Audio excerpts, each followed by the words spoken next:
அனைவருக்கும் வணக்கம். இன்றைய தலைப்பு, இதற்கு முன்பு முதல் தாள் பாடத்திட்டத்தில் பிரிவு ஆ அதில் பகுதி 1 தமிழ் மொழி வரலாறு முழுமையாக நம்ம பார்த்துருந்தோம். இதற்கு அடுத்தபடியாக பகுதி 2 பிரிவு ஆவில் பகுதி 2ஆக நாம் பார்க்க போகிறது பார்த்தோன்னா தமிழ் மொழி வரலாறு. சரிங்களா? தமிழ் மொழி வரலாறை பொறுத்த வரைக்கும் நம்ம ஏற்கனவே ஒரு மொழி எப்படி வளர்ந்தது, எப்படி எங்கேருந்து வந்தது, இந்த மாதிரியான அனைத்து தகவல்களும் நாம் பார்த்துட்டோம். இதை தாண்டி நாம் இன்னும் பார்க்க வேண்டியது அப்படின்னு பார்க்கும்போது ஒரு மொழியுடைய அந்த கால வரையறை, அதாவது ஒரு மொழி வரலாற்றுடைய எந்தெந்த காலத்தில் எப்படியெல்லாம் அந்த மொழி வளர்க்கப்பட்டு வந்தது, எப்படியெல்லாம் இருந்தது அப்படின்றத நம்ம ஏற்கனவே பார்த்துருக்கோம். அதை மீண்டும் ஒரு முறை நாம் நினைவு கூறலாம். நம்ம ஏற்கனவே கூறியது போல் முதன்மையாக பழங்காலம், இடைக்காலம்,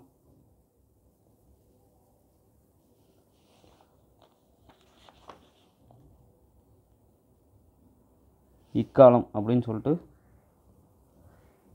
3ஆக பிரிக்கிறோம். இதில் பழங்காலத்தில் பார்த்தோன்னா சங்க இலக்கியங்களும் நீதி இலக்கியங்களும் இரட்டை காப்பியங்களும் சிலப்பதிகார மணிமேகலை முதலியனெல்லாம் இதில் வந்துடுது. இதில் சங்க காலம், சங்கம் அறிவு காலம்னு சொல்லிட்டு பழங்காலத்தை 2ஆக பிரிக்கிறோம். இடைக்காலத்தை பொறுத்த வரைக்கும் பக்தி இலக்கியம், காப்பியங்கள், பெருங்கதைகள், இந்த மாதிரி உரைநூல்கள், புராண இலக்கியம் 19ஆம் நூற்றாண்டு வரை இப்படி நம்ம வகைகளை பிரிக்கலாம். இக்காலத்திற்கு முன்பு பார்த்தோம்னா 19ஆம் நூற்றாண்டு காலம் வரைக்கும், அதாவது ராமலிங்கர், வேதநாயகர், இந்த மாதிரி நாவல்கள் எல்லாம் வளர்ச்சி, கட்டுரை வளர்ச்சி இதெல்லாம் இருந்த காலம் வரைக்கும் நம்ம அதில் பார்ப்போம். அதுக்கடுத்து இக்காலம் பார்க்கும்போது பாரதி, கல்கி, புதுமை பித்தன் இவர்களுடைய சிறுகதை, நாவல், நாடகம், வாழ்க்கை வரலாறு, கட்டுரை ஆராய்ச்சி இதெல்லாம் பார்க்குறது இந்த காலமாக இருக்கும். சரிங்களா? அதை தாண்டி இன்னும் இக்காலம் அப்படின்ற ஒரு முறை நம்ம பார்த்துட்டு வந்துட்டுருக்கோம். அதை கடந்து இன்றைய தலைப்பில் நம்ம என்னென்ன தலைப்புகள் பார்க்க போகிறோம் அப்படின்னு பார்த்தோன்னா, தமிழ் இலக்கிய வரலாறை பொறுத்த மட்டும் என்னென்ன தலைப்புகள் இருக்குது அப்படின்னு பார்த்தோன்னா, தமிழ் இலக்கிய வரலாறில் முதல் தலைப்பாக தொல்காப்பியம் குறித்து மொழி வரலாறில் நம்ம முழுக்க பார்த்துருந்தோம். அதை கடந்து நம்ம இன்னும் இலக்கிய வரலாறுக்கு தொல்காப்பியம் எந்த மாதிரியான கூறுகளை வைக்குது அப்படின்ட்டு சொல்லிட்டு பார்ப்போம். அடுத்து சங்க இலக்கியம்,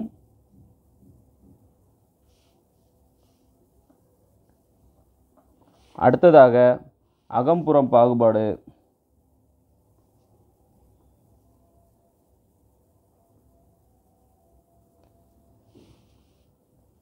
சங்க இலக்கியத்தின் சமய பொதுமை,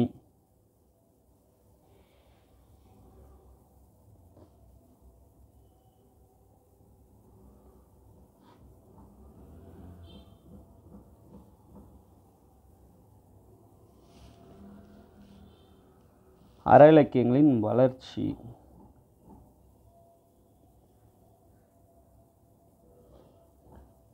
அதாவது நீதி நூல்கள், சிலப்பதிகாரம் மற்றும் மணிமேகலை இரட்டை காப்பியங்கள்,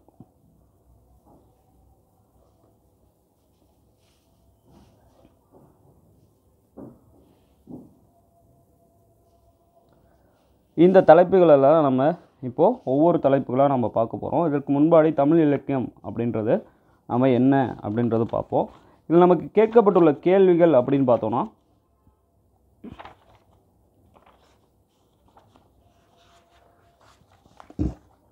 முதல் தலைப்பு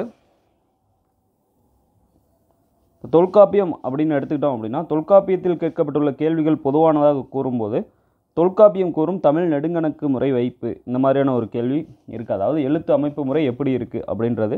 இது நம்ம அதாவது மொழி வரலாறு படிக்கும்போது இதை நம்ம தெளிவாக படித்திருப்போம். அதுக்கடுத்து பார்த்தோம்னா திணை கோட்பாடுகள் தான் பொதுப்படையாக கேட்கப்படுது. பெரும்பாலும் கேட்கப்படும் கேள்விகள் பார்த்தோன்னா திணை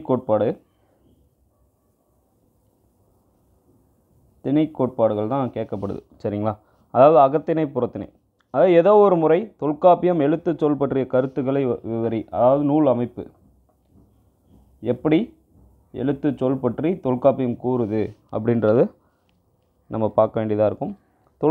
பொதுவாகவே அதிகப்படியாக கேட்கப்பட்டுள்ள கேள்விகள் அப்படின்னு பார்த்தோம்னா நமக்கு தொல்காப்பியத்தில் திணை வகைப்பாடு மட்டும்தான்.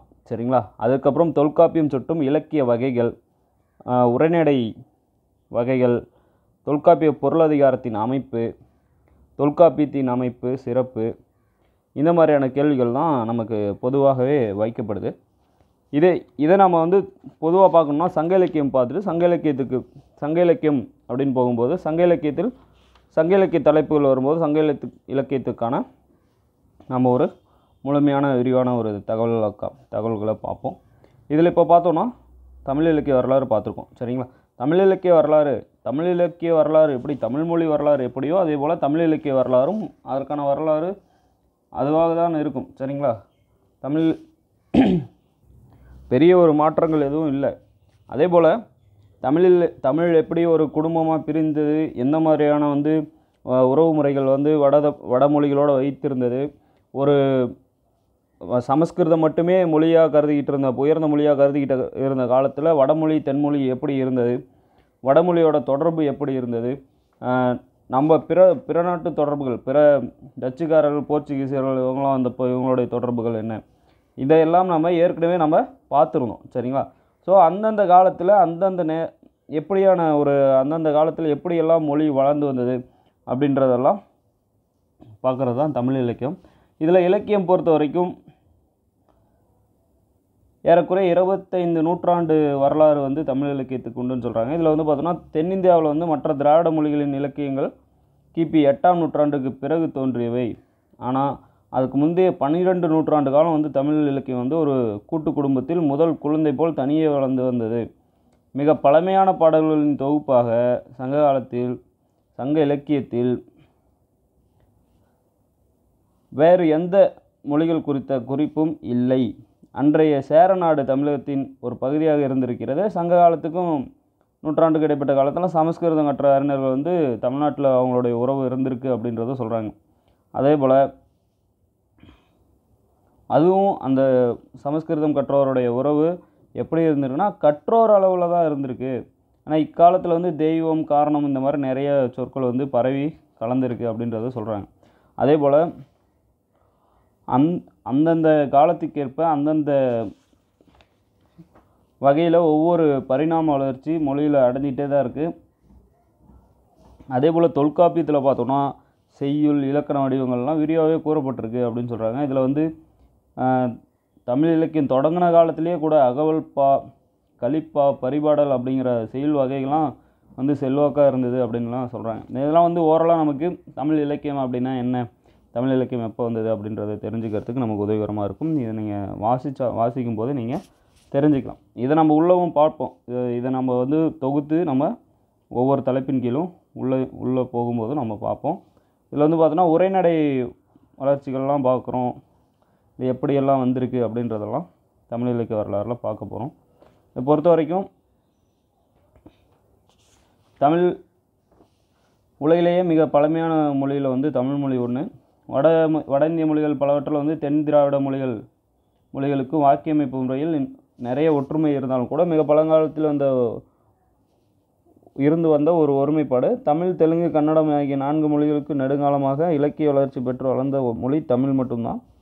திராவிடம் அப்படிங்கிற சொல் பார்த்தோன்னா பிற்காலத்தில் தான் ஏற்பட்டது. அதுக்கு முன்னாடி அது பேர் தமிழ் தான் அப்படின்றதும். திராவிட மொழிகளுக்கு வந்து பார்த்தோன்னா மிகுதியாகவும் அதிகமாக வேறுபடாத மொழிகளும் தமிழும் மலையாளமும் அப்படின்னு சொல்கிறாங்க. அதாவது சேரநாடும் இன்றைக்கி கேரள நாடாக இருந்தாலும் கூட அது தமிழ்நாட்டிலும் ஒரு பிரிவாக தான் இருந்திருக்கு, இப்போ தான் பிரிஞ்சிருக்கு அப்படின்னு சொல்கிறாங்க. திராவிட மொழிகளுக்கு வந்து அவை வழங்கும் இடத்துல மிக பரப்பு அதிகமாக உடைய மொழி தமிழ் தான். தமிழகம் மட்டும் இல்லை, இலங்கை, பர்மா, சிங்கப்பூர், மலேசியாவில் கூட இந்தோனேசியா, தென்னாப்பிரிக்கா, பிஜித் தீவு, மொரிசியஸ், அமெரிக்கா, கனடா போன்ற நாடுகள் கூட பல லட்சம் மக்களால் தமிழ்மொழி பேசப்படுது.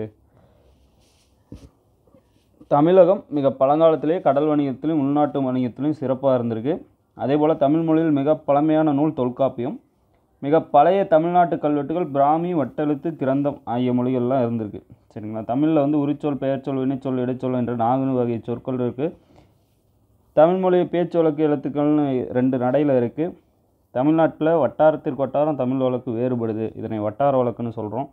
அதே போல் பார்த்தோன்னா 2000 ஆண்டு இலக்கிய இலக்கண பாரம்பரியமிக்க தமிழ்மொழியில் வந்து வடமொழி, இந்தி, உருது, ஆங்கிலம் முதலிய சொற்கள் கலந்துருக்கு. இதெல்லாமே நம்ம பிறமொழி சொற்கள்லேருந்து, மொழி அமைப்புலேருந்து, மொழி குடும்பம்லேருந்து எல்லாமே நம்ம பார்த்துருப்போம்.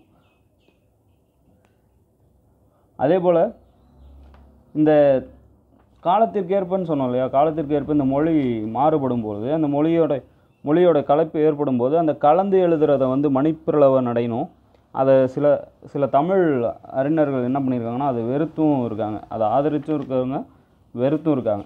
சரிங்களா? நம்ம முதல்ல தொல்காப்பியம் பார்த்துருவோம். தொல்காப்பியம் பொறுத்த வரைக்கும் நம்ம ஏற்கனவே நிறைய பார்த்துட்டோம். இருந்தாலும்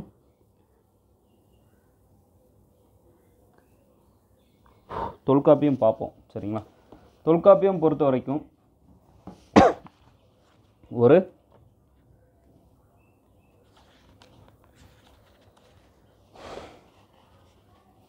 இலக்கண நூல், பழமை வாய்ந்த நூல்.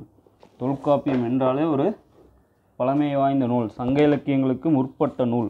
இந்த மாதிரி நிறைய தகவல்கள் தொல்காப்பியர் வந்து காலத்திற்கு முந்தைய நமக்கு கிடைத்த முதல் நூல். அகத்தியரிடமிருந்து அடுத்ததாக அகத்தியருக்கு அடுத்து கிடைத்த நூல், அகத்தியர்களுக்கு அடுத்து கிடைத்த நூல். இந்த மாதிரி நிறைய சொல்லிக்கிட்டே போனாங்க. இதில் வந்து பார்த்தோன்னா அகத்தியருடைய 12 மாணாக்கரில் தொல்காப்பியர் ஒருவர். இவர் வந்து தொல்காப்பியத்தை வந்து மாறுபட்டு இயக்கியிருக்கார் அப்படின்னு சொல்கிறவங்க இருக்காங்க. இதில் வந்து பார்த்தோன்னா தொல்காப்பியம் பொறுத்த வரைக்கும் 3ஆக பிரியுது. எழுத்து, சொல், பொருள் அப்படின்ற 3 அதிகாரங்களை உடையது தான் தொல்காப்பியம். தொல்காப்பியத்தில் எழுத்ததிகாரம் எதை பற்றி பேசுகிறதுனா இலக்கணங்களின் தமிழ் எழுத்ததிகாரத்தில் வந்து தமிழ் எழுத்துக்களை பற்றி பேசுகிறது. அதே போல் எழுத்துக்களோட வரி வடிவம், நூலினுடைய மரபு எப்படி இருக்கணும்னு சொல்லப்படுது. பிற்கால இலக்கணங்களுடைய வரி வடிவத்திற்கு மிகவும் முக்கியத்துவம் வந்து இருந்திருக்கு அப்படின்னு சொல்கிறாங்க. ஆனால் தொல்காப்பியரோட எழுத்து இலக்கணம் வந்து, அதாவது பிற்காலத்தில் வரி வடிவத்திற்கு அதிக முக்கியத்துவம் கொடுத்தாங்க. ஆனால் தொல்காப்பியர் காலத்தில் வந்து எழுத்தில் வந்து ஒளி வடிவத்திற்கு தான் அதிகமான முக்கியத்துவம் கொடுத்துருக்காங்க அப்படின்னு சொல்கிறாங்க. இதே போல் ஒளி, ஓசை அப்படிங்கிற சொல்வதை கூட தொல்காப்பியர் வந்து இசைன்னு தான் சொல்கிறாரு. எழுத்தொலிகளின் எண்ணிக்கை, பெயர், முறை, அளவு, பிறப்பு, புணர்ச்சி என்ற 6 வகைகளை வந்து எழுத்திலக்கணத்தை தொல்காப்பியர் உணர்த்துகிறார். அதாவது எண்ணிக்கை, பெயர், முறை, அளவு, பிறப்பு, புணர்ச்சி அப்படின்ற 6 வகையில் எழுத்திலக்கணத்தை எப்படி இருக்கணும்னு சொல்கிறாரு. அதில் வந்து பார்த்தோன்னா எழுத்ததிகாரம், நூல் மரபு, மொழிமரபு, பிறப்பியல், புணரியல், தொகைமரபு, உருபியல், உயிர் மருங்கியல், புள்ளி மயங்கியல், குற்றியல், உகர புணர்ச்சியல் அப்படிங்கிற ஒரு 9 இலக்கணங்களை, அதாவது இயல்களை கொண்டிருக்கு. அதாவது எழுத்தை பொறுத்தவரை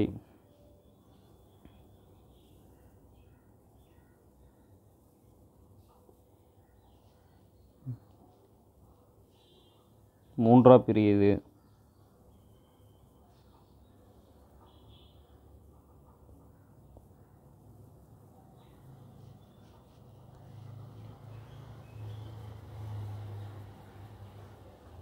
எழுத்து இலக்கணம்,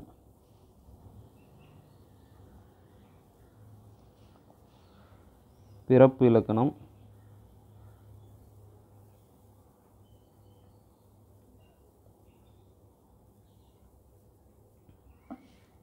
புணர்ச்சி இலக்கணம்.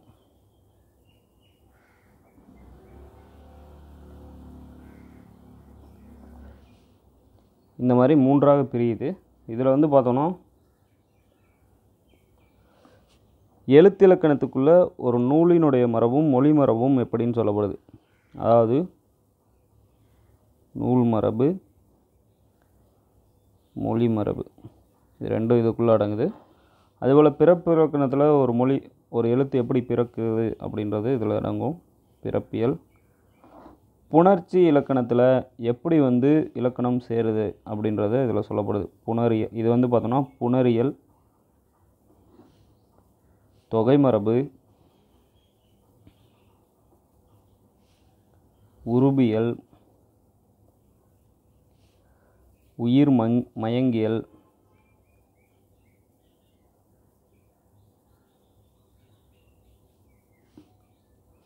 புள்ளி மயங்கியல்,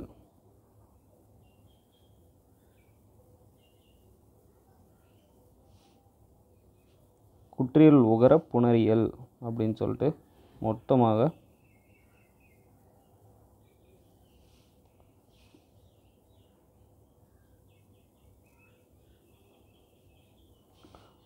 பார்த்தோன்னா 9 இயல்களாக பிரித்து இது வந்து சொல்லப்படுது. இப்போ நூல் மரபு அப்படின்னு சொல்ல போதோன்னா, நூல் அப்படின்னா என்ன? ஒரு இலக்கண நூலை குறிக்குது. நூல் அப்படின்னாலே இது வந்து பார்த்தோன்னா எழுத்துக்களின் தொகை, வகை, ஒலி அளவு, வரி வடிவம் முதலான செய்திகளை வந்து நூல் மரபு சொல்லுது அப்படின்னு சொல்கிறாங்க. அதே போல் பார்த்தோன்னா தமிழ் எழுத்தொலிகள் 30, அவற்றை சார்ந்து வருவன குற்றியல் உகரம், குற்றியல் உகரம், குற்றியல், இகரம், ஆயுதம் என்ற 3 இருக்குதுன்னு சொல்கிறாரு. 30 எழுத்தொலிகளை 12 உயிரெழுத்துக்களாகவும் 18 மெய்யெழுத்துக்களாகவும் பிரிக்கலாம். உயிரெழுத்துக்களில் 5 வந்து ஒரு மாத்திரை அளவு தான் ஒலிக்கும், அது வந்து குற்றெழுத்துக்களாகவும். 7 வந்து பார்த்தோம்னா 2 மாத்திரை அளவுகள் ஒலிக்கும் நெட்டெழுத்துக்கள். இது நமக்கு தெரியும், குறில் எழுத்துக்கள், நெடில் எழுத்துக்கள் தெரியுமளவா, அதுதான். மெய்யெழுத்துக்களை வந்து வல்லெழுத்து, மெல்லெழுத்து, இடையெழுத்து அப்படின்னு 3 பிரிக்கலாம். மெய்யெழுத்துக்களை வந்து அரை மாத்திரை அளவு ஒலிக்கும். சார்பு ஒலிகளும்,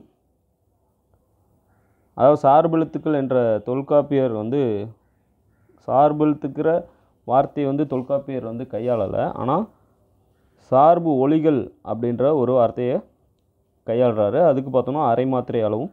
மகரம் வந்து சில இடங்களில் தன் அரை மாத்திரையில் குறுகி ஒலிப்பதும் உண்டு. இந்த மகரம் குறுக்கம், இது வந்து மகர குறுக்கம் அப்படின்னு சொல்லப்படுது. சரிங்களா? இதில் வந்து பார்த்தோன்னா மெய்யெழுத்துக்களும் எகர ஒகரங்களும் வரி வடிவில் புள்ளி பெறும் அகர உயிர்மை எழுத்தின் வரி வடிவம் புள்ளி இல்லாத மெய் எழுத்தின் வடிவமே ஆகும். அதாவது எழுத்து எழுதப்படும் போது இந்த புள்ளி வைத்த எழுத்துக்கள் எழுதப்படும் முறை அந்த காலத்தில் இருந்திருக்கு. அதே போல் ஆ, இ, உ என்ற 3 எழுத்துக்கள் வந்து சுட்டெழுத்துக்களாக இருந்திருக்கு. சுட்டெழுத்துக்கள் ஆ, இ, உ. நெடில் ஆ, ஏ, ஓ என்ற 3ம் வினா எழுத்துக்கள். இந்த மாதிரி ஒரு எழுத்து 3 மாத்திரை அளவு ஒலிப்பதில்லை. ஒரு எழுத்தை நீண்ட நேரம் ஒலிக்க விரும்பினால் எவ்வளவு ஒலி நீட்ட வேண்டுமோ அவ்வளவு மாத்திரையை எழுத்துக்களாக கூட்டி ஒலி எழுப்ப வேண்டும் அப்படின்னு சொல்கிறாரு. அதாவது இப்போ தோழி அப்படின்னு சொல்கிறோம் அப்படின்னா இதை வந்து எவ்வளோ நீளம் ஒலிக்கணுமோ இப்படி எழுத சொல்கிறாரு. தோழி அப்படின்னு சொல்லிட்டு எவ்வளோ கூப்பிட்றோமோ இந்த மாதிரி எழுதுங்க அப்படின்னு சொல்கிறாரு. இதுதான் அந்த ஒலி அளவை வைத்து சொல்லப்படுது. அதே போல் மொழி மரபு அப்படின்னு பார்த்தோன்னா எழுத்துக்கள் எப்படி சொல்லாகுது, சொல்லில் முதல் எழுத்து எந்த எழுத்துக்கள் நிற்கணும், சொல்லில் வந்து இறுதியில் எந்த எழுத்து இருக்கணும், சொல்லின் நடுவில் 2 மெய்யெழுத்துக்கள் சேர்ந்து நிற்கும் பொழுது அதனுடைய முறை என்ன, இப்போ இந்த குற்றியல் உகரம், குற்றியல் இகரம், ஆயுதம், அளபெடை இதெல்லாம் வந்து எங்கே வருது அப்படின்னு சொல்கிறது தான் இந்த மொழி மரபு. பிறப்பியல் அப்படின்னு பார்த்தோம்னா தமிழ் எழுத்துக்கள் தோன்றும் விதத்தை பற்றி விளக்குறது தான் வந்து பிறப்பியல். மொழியியலார் வந்து இதில் உச்சரிப்பு ஒலியியல் அப்படிங்கிறாங்க. 2000 ஆண்டுகளுக்கு முன்னாடி தொல்காப்பியர் வந்து பிறப்பியலில் கூறிய கருத்துக்களும் இப்போ வந்து மொழியியல் ஆராய்ச்சிகள் கூறுவதும் ஒத்துப்போகுது அப்படின்னு சொல்கிறாங்க. எழுத்தொலிகள் எப்படி தோன்றுது, உயிர்மெய் சார்பு எழுத்துக்கள் எவ்வாறு பிறக்குது அப்படின்னு சொல்கிறது தான் இந்த பிறப்பியல். அதே போல் புணரியல் அப்படின்னு பார்த்தோன்னா தொல்காப்பியர் வந்து புணர்ச்சி இலக்கணத்தை வந்து மிக விரிவாக கூறியிருக்காரு. அதில் வந்து எழுத்தொலி அதிகாரத்தில் 483 நூற்பாக்களில் 380 புணர்ச்சிகள் வந்து இருக்குது அப்படின்னு வந்து சொல்லியிருக்காரு. இதில் வந்து பார்த்தோன்னா 2 சொற்கள் தமிழ் கூடி வருவது இலக்கணத்தில் புணர்ச்சி அப்படின்னு சொல்கிறோம். இதில் வந்து பார்த்தோன்னா 2 சொற்களில் முதலில் இருப்பது நம்ம வந்து பார்த்தோன்னா நிறுத்த சொல் அப்படின்னு சொல்கிறாங்க. அதோட அச்சொல்லோட கூடுவதற்கு வருது இல்லையா, அது வந்து வரும் சொல்னு சொல்கிறாங்க. இதை வந்து நம்ம இப்போ எப்படி சொல்லிகிட்டு இருக்கோம் அப்படின்னு பார்த்தோன்னா நிலைமொழி வருமொழின்னு சொல்கிறோம் இல்லையா. அதை வந்து அப்போவே எப்படி சொல்லியிருக்காங்கன்னா நிறுத்த சொல்லை வந்து பெண்ணோடும் அந்த பெண்ணோடும் அந்த குறித்து வருகிலவே அப்பெண்ணோடு கலவி செய்வது குறித்து வரும் ஆணோடும் ஒப்பிடலாம். அதாவது நிறுத்தச்சொல், முதலில் நிற்பது நிறுத்தச்சொல், அச்சொல்லோடு கூடுவதற்கு வருவது வருகிலவி அப்படின்னு சொல்கிறாங்களே. நிறுத்தச்சொல் வருகிலவி, அதாவது வருகிலவி அப்படின்னா சொல், அதாவது வரும் சொல், கூட வரும் சொல், அதாவது வருமொழின்னு சொல்லுவோம். இதில் வந்து பார்த்தோன்னா இதை வந்து ஆணோடையும் நிறுத்தல் நிலைமொழியை வந்து பெண்ணோடும் இதில் கூட வரும் இரண்டும் கூடுவது தான் வந்து இந்த புணர்ச்சி அப்படின்னு சொல்கிறாங்க. இதில் வந்து பார்த்தோன்னா நிறுத்த சொல்லின் கடைசி எழுத்து மெய்யெழுத்தாகவோ குற்றியல் உகரமாகவோ இருந்தால் அது மெய்யீறு அப்படின்னு சொல்கிறாங்க. உயிர்மெய் எழுத்தாகவோ உயிரெழுத்தாகவோ இருந்தால் அது உயிரீறு அப்படின்னு சொல்கிறாங்க. அதே போல் குறித்து வருகிலவி, அதாவது வருமொழியில் மெய்யெழுத்து முதல் எழுத்தாக நிற்பது இல்லை என்ற போதிலும் உயிர்மெய் எழுத்துக்கள் வந்தால் மெய் முதல் எனப்படும். அதாவது வருகிலவியில் மெய்யெழுத்துக்கள் வந்து முதல் எழுத்தாக இருப்பதில்லை, உயிர்மெய் எழுத்துக்கள் இருந்தால் அது மெய் முதல் அப்படின்னு எனப்படும். உயிரெழுத்து இருந்தால் உயிர் முதல் அப்படின்னு சொல்கிறாங்க. வருமொழியில் முன்னாடி இருக்கிறத வச்சு என்ன சொல்கிறாங்கன்னா மெய் முதல் உயிர் முதல்னு சொல்கிறாங்க. அதே போல் இந்த கூடுற இடம், ஒரு மொழி அதாவது ஒரு சொல் நிலை சொல்லோட கடைசி எழுத்து வரும் சொல்லோட முதல் எழுத்து, இதை தான் கம்பேர் பண்ணுறாங்க. சரிங்களா. அடுத்ததாக வந்து பார்த்தோன்னா இது எப்படி வந்து சேர்க்குறாங்க அப்படின்னு பார்ப்போம். இதில் வந்து பார்த்தோன்னா எடுத்துக்காட்டாக நாளம் கூட்டல் காக்கும்,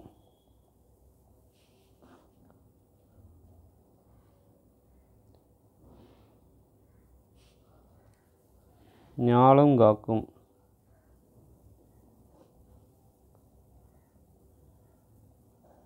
இப்போது இந்த சொல் கூடுறத வந்து 3 திரிபுகளாக சொல்கிறாங்க. இதில் வந்து பார்த்தோன்னா இந்த 3 திரிபுகளில் தோன்றல், குன்றல், மூன்றாவதாக வந்து பார்த்தோன்னா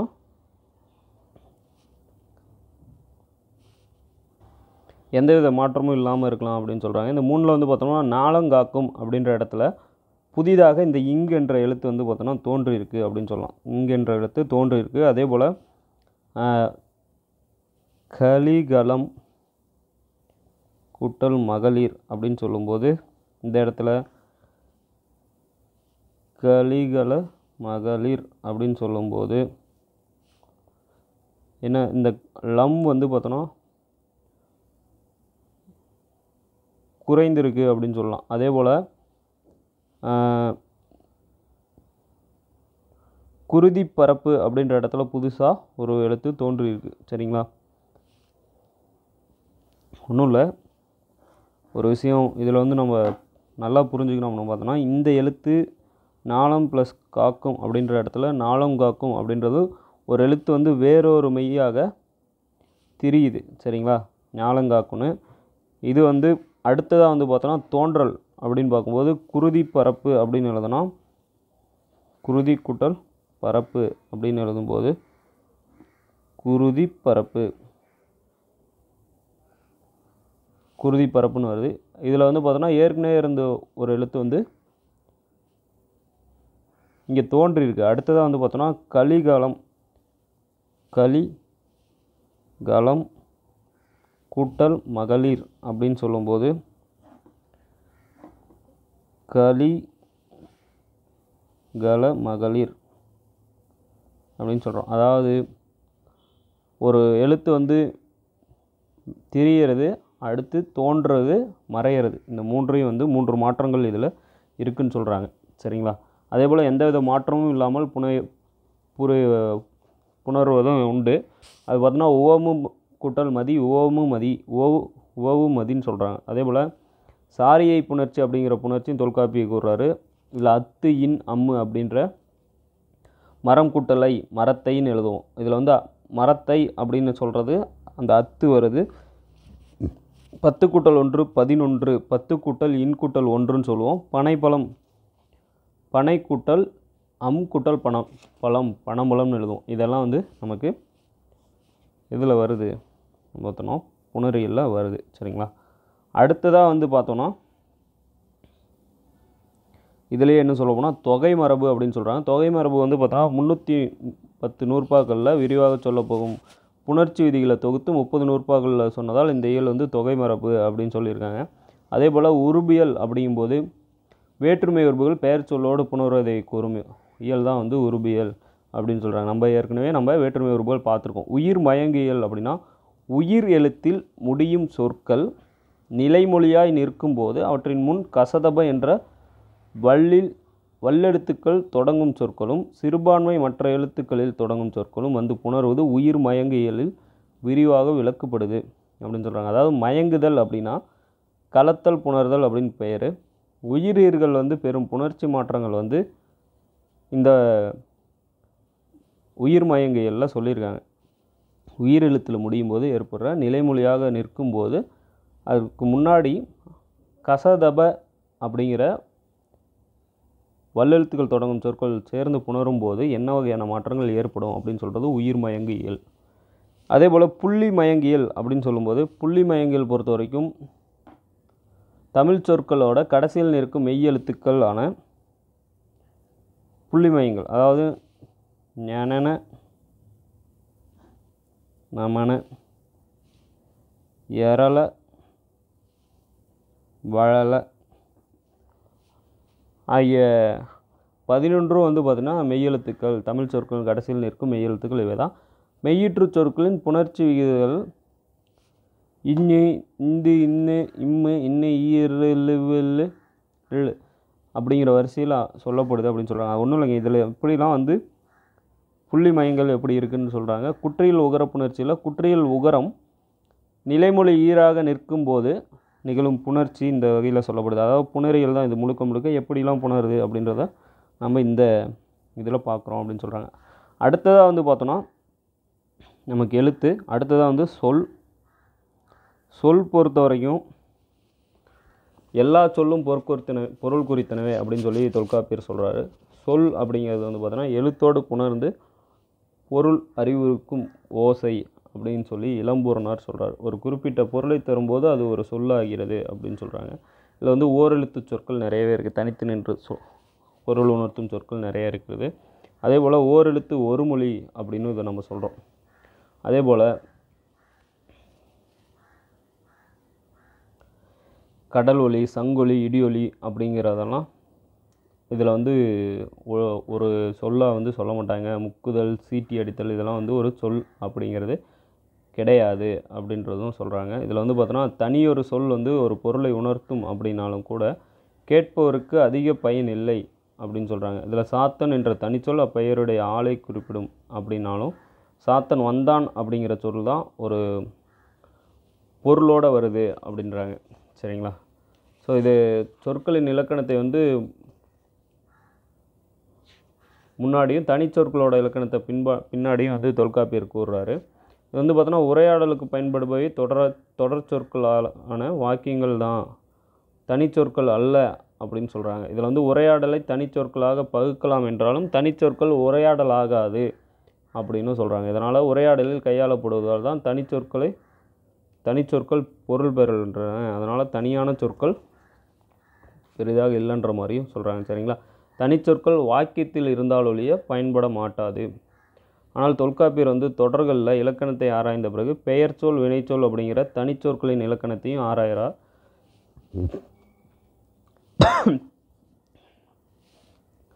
தொல்காப்பியம் வந்து சொல்லதிகாரத்தில் வந்து பார்த்தோன்னா இது சொல்லப்படுற இந்த சொல்லதிகாரம் எதை பற்றி சொல்லுது அப்படின்னா சொல் என்றால் கிளவி.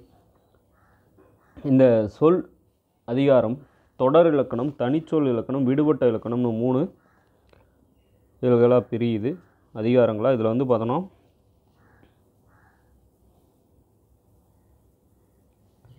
தொடர் இலக்கணம்,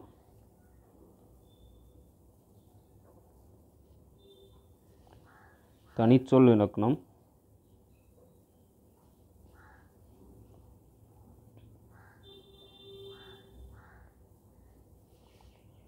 விடுபட்ட இலக்கணம் என்று 3ஆக பிரியுது. இதில் வந்து பார்த்தோன்னா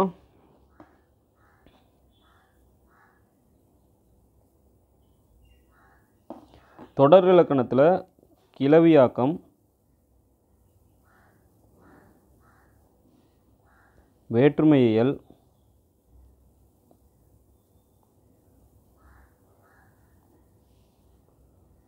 வேற்றுமை மயங்கியல்,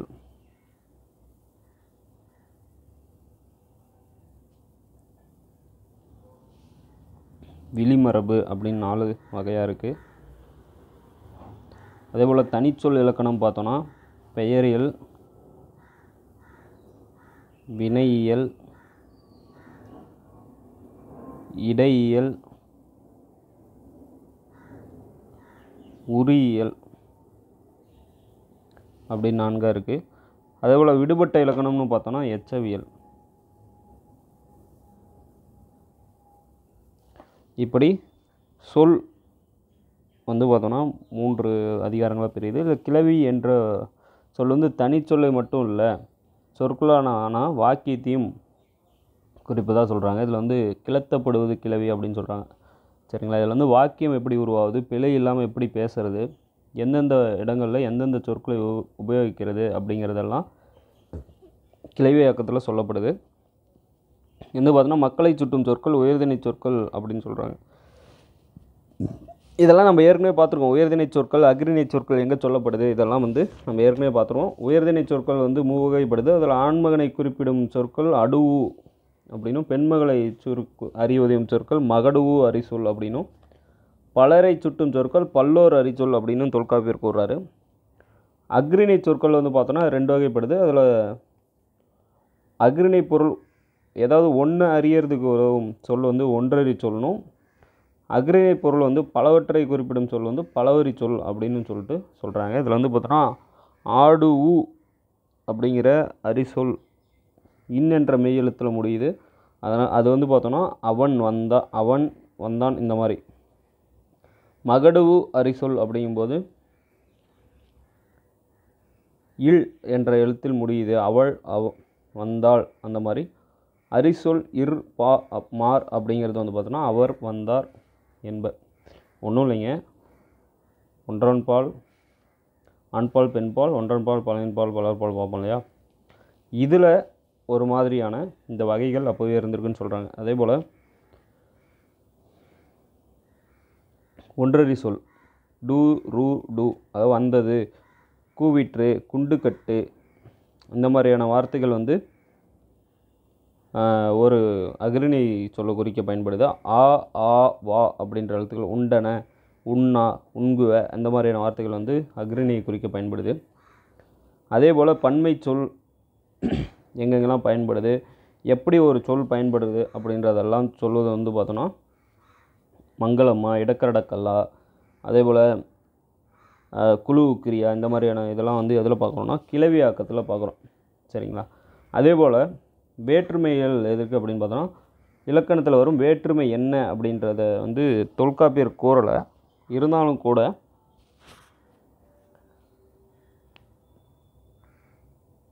பொருள்களை வேற்றுமை செய்வன தான் வேற்றுமை அப்படின்னு சொல்லிட்டு இளம்பூரணர் சொல்கிறார். அதே போல் மரம் என்ற ஒரு பொருளை எடுத்துக்கிட்டால் மரம் விழுந்தது, மரத்தை வெட்டினான், இந்த மாதிரி வேற்றுமை உறுப்புகளோட மரத்தால் செய்த பெட்டி, இந்த மாதிரி வேற்றுமை உறுப்புகள் சொல்லக்கூடியது பார்த்தோன்னா நமக்கு வேற்றுமை மயங்கியல். அதே போல்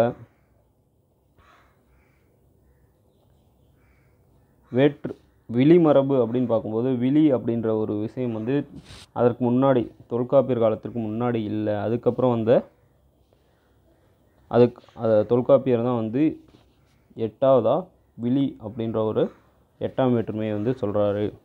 அதே போல் பெயரியல் அப்படின்னு பார்த்தோன்னா அவன், இவன், ஓன் அப்படின்ற இந்த சுட்டு பெயர்களாக இருக்கட்டும், பெயர் சொற்கள் வந்து உயர்திணை பெயர், அக்ரிணை பெயர், இருதிணை பெயர் அப்படின்னு சொல்லிட்டு விரவு பெயர், பொதுவான விரவு பெயர் அப்படின்னு சொல்லிட்டு இருதிணைகளுக்கு பொதுவான விரவு பெயர். அதாவது பெயர் சொற்கள் உயர்திணை, அக்ரிணை, விரவு பெயர் அப்படின்னு சொல்லிட்டு 3ஆக பிரிக்கிறாங்க. இதில் அவன், இவன், ஓன் அப்படிங்கிற சுட்டு பெயர்களாக இருக்கட்டும், அதே போல் தன்மை பெயர், வினாப்பெயர்,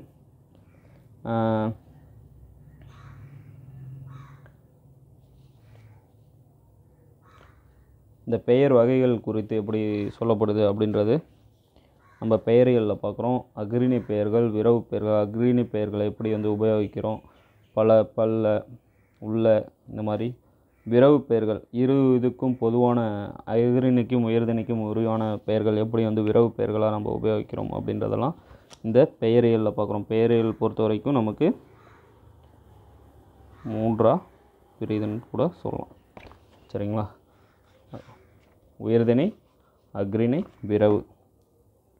உயர், அஃறிணை, விரவு பெயர்கள் எல்லாம் எடுத்துக்காட்டுகள் நம்ம ஏற்கனவே பார்த்துட்டோம். சரிங்களா?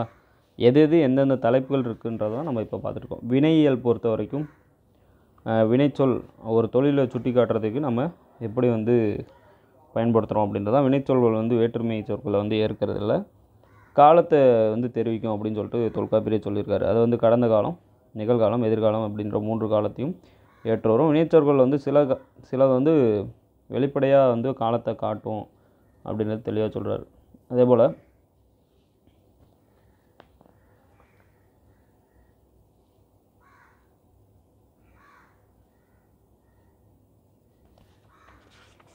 அடுத்ததாக வந்து பார்த்தோன்னா இதுலேயே வந்து பார்த்தோன்னா உயர்திணை வினைச்சொற்கள்,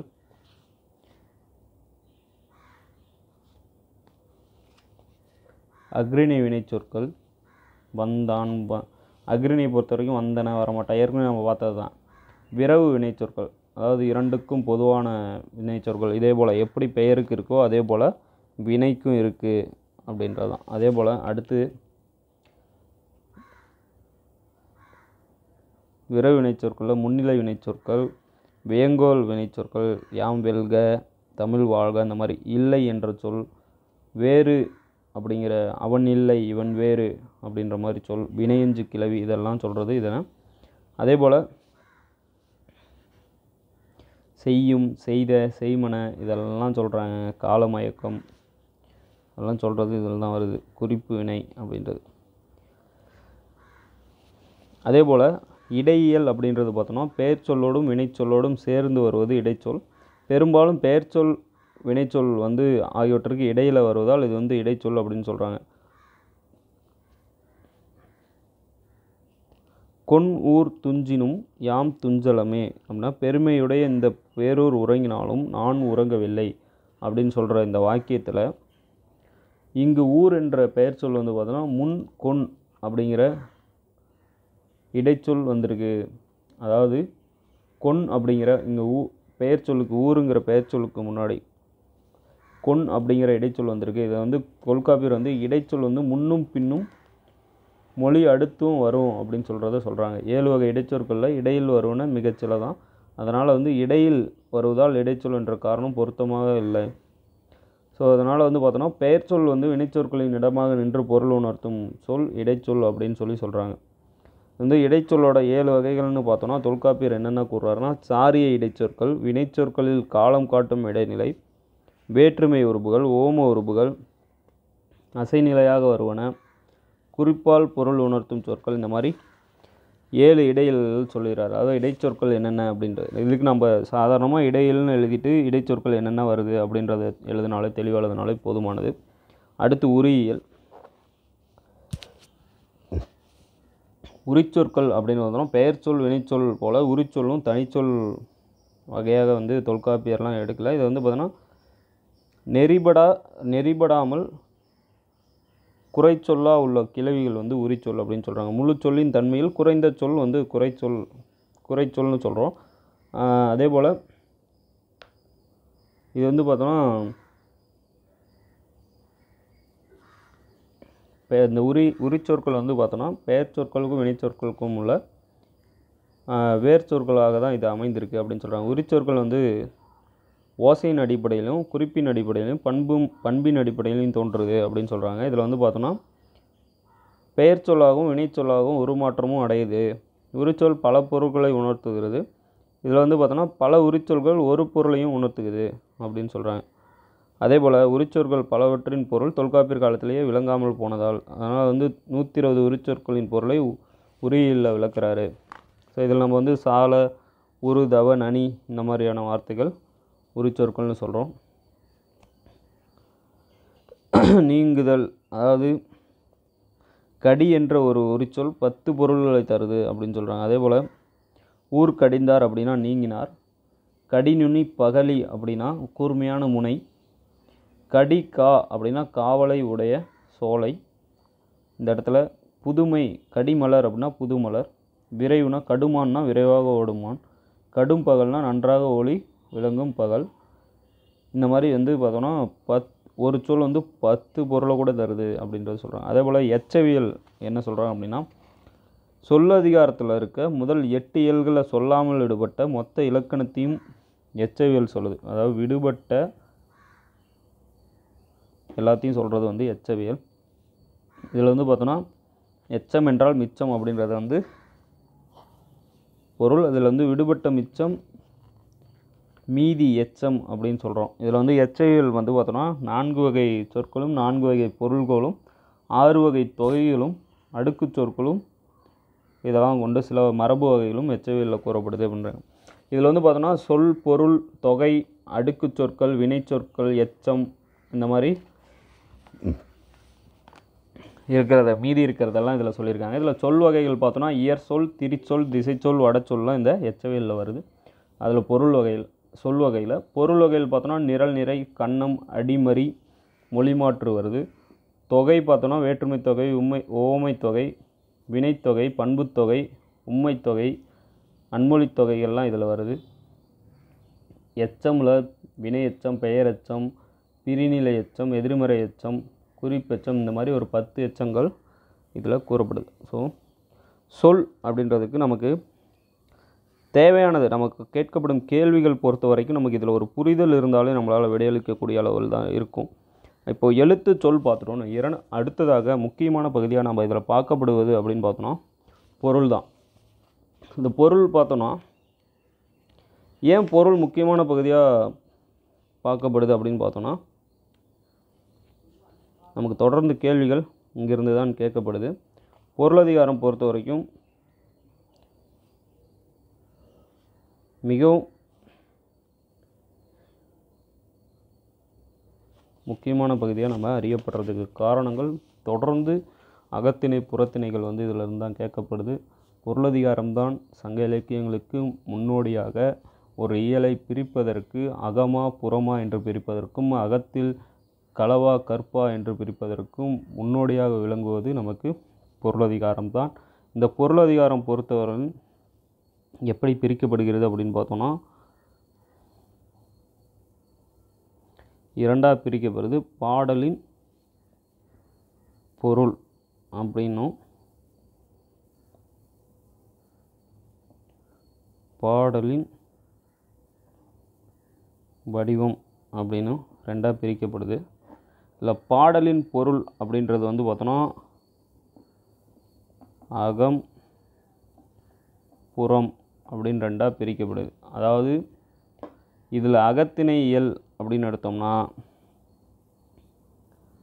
களவியல், கற்பியல்,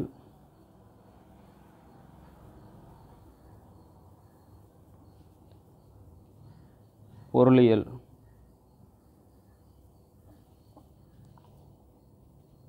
இதில் புறம்ல எடுத்தோம்னா புறத்திணையியல் மட்டும்தான்.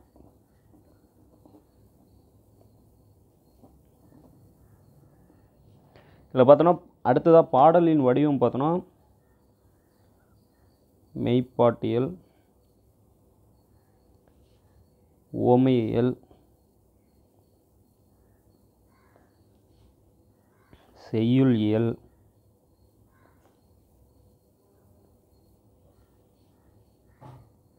மரபியல். இப்படி தொல்காப்பியம் வந்து பார்த்தோன்னா இந்த பொருளதிகாரம் எப்படி பிரிக்கப்படுது. இதில் வந்து பார்த்தோன்னா தொல்காப்பியத்தின் பொருளதிகாரம் பார்த்தோன்னா தொல்காப்பியர் காலத்தில் வந்து வழங்கிய இலக்கியங்களுக்கு வந்து இலக்கணம் கூறுது.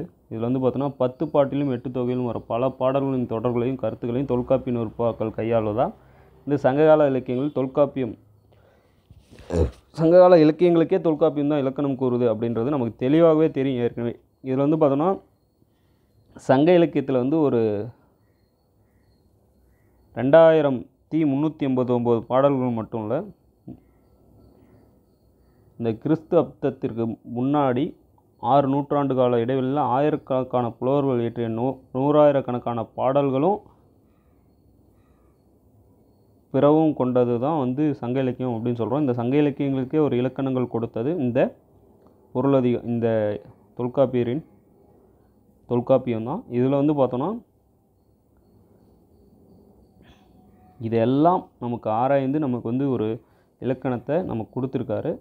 இலக்கியத்தை புரிந்துக்கிறதுக்கும் தொல்காப்பியம் ஒரு பெரிதும் துணை புரியுது அப்படின்னு சொல்கிறாங்க. அதே போல் பார்த்தோன்னா தொல்காப்பிய பொருளதிகாரத்தில் கவிதையின் பொருள் பற்றியும் அதன் வடிவத்தை பற்றியும் ஆராயப்படுதுன்னு நம்ம சொல்லியிருந்தோம் ஏற்கனவே. அதோட பொருளாகவும், அதனால தான் வந்து இங்கே பொருளாகவும் வடிவமாகவும் ரெண்டாக பிரிக்கப்படுது.